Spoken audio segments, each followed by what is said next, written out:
Hello everyone, my name is Nandini Prajapati and आज हम बात करने वाले हैं चिल्ड्रेंस इंडोमेंट पॉलिसी। ये भी एक लाइफ इंश्योरेंस का ही पार्ट है। So children's endowment policy, okay.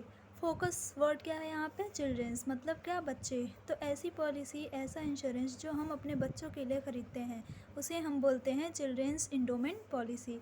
अब इसमें होता क्या है? ये एक इंसान था जिसने सोचा कि मैं अपने बच्चों के लिए फ्यूचर में मुझे कभी ऐसे पैसों की कमी महसूस ना हो जब भी मुझे अपने बच्चों की एजुकेशन फंड्स करनी हो या फिर मैरिज फंडिंग के लिए चाहिए हो पैसे, तो मुझे कभी भी शॉर्टेज ऑफ मनी ना लगे। तो मैं क्या करता हूँ, आज ही उसके लिए इंश्योरेंस लेने की सोचता हूँ। तो ये गया इंश्योरेंस कंपनी के पास, बोला क्या आपके पास पॉलिसी है जिसमें मैं अपने बच्चों की एजुकेशन या फिर मैरिज पर्पस के लिए इंश्योरेंस ले सकता हूँ? तो इंश्योरेंस पॉलिसी कंपनी ने बोला यस, बिल्कुल, हमारे यहाँ पे एक ऐसी पॉलिसी है जो स्पेशली चिल्ड्रंस के लिए इंट्रोड्यूस की गई थी। तो ये इंसान उस पॉलिसी को जल्दी से जल्दी इनरोल कर लेता है। अब नॉर्मल सिनेरियो है, जैसे बाकी सब में होता है, ये प्रीमियम पे करता रहेगा। लेकिन up to what limit, like किस वे तक ये पर्टिकुलर प्रीमियम पे करेगा? ये प्रीमियम पे करेगा उस तारीख तक, उस डेट तक, जब तक इसका बच्चा उतने पर्टिकुलर ईयर्स का नहीं हो जाता जो पॉलिसी में मेंशन है।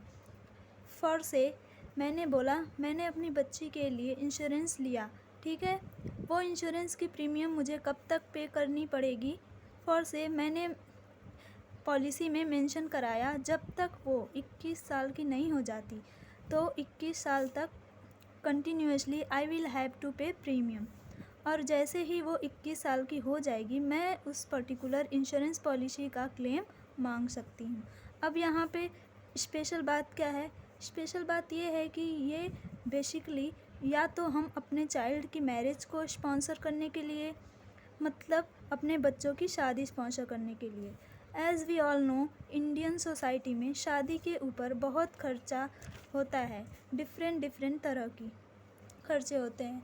सोसाइटी में सबको दिखाना होता है कि ऐसा फेस्टिवल टाइप हम मनाते हैं शादी पे, तो बहुत सारे पैसे लगते हैं। अब उस सिनेरियो में शॉर्टेज ना महसूस करना पड़े, इसलिए ये पर्टिकुलर इंश्योरेंस लाया गया था कि आपको मैरिज फंक्शंस के लिए हम बेसिकली क्या देंगे? पैसे देंगे। या फिर एजुकेशन, आजकल ये भी बहुत इम्पॉर्टेंट हो गया है। एवरीबॉडी वांट्स टू स्टडी, किसी न किसी फॉरेन यूनिवर्सिटी में। अब बात हम अगर फॉरेन यूनिवर्सिटी की करें तो पेमेंट भी वहाँ पे क्या होती है? डॉलर्स में होती है, या फिर किसी न यूरो में होती है, पाउंड्स में होती है। तो वो क्या होता है, हमेशा रुपये के कंपेरिजन में हायर लेवल पे प्लेस किए जाते हैं।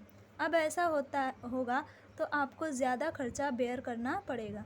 इंडियन कॉलेजेस के अकॉर्डिंग, मतलब इंडियन कॉलेजेस में थोड़ा सस्ते में हो जाता है, और बाहर करना रहेगा तो महंगे में होगा। यहाँ पे भी आपको किसकी ज़रूरत पड़ेगी? पैसे की ज़रूरत पड़ेगी।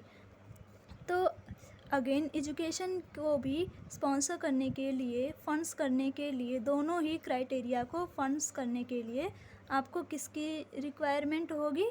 मनी की रिक्वायरमेंट होगी। और मनी आपको कैसे मिलेगी? इस इंश्योरेंस की हेल्प से मिलेगी, जो आप किसके नाम पे ले रहे हो?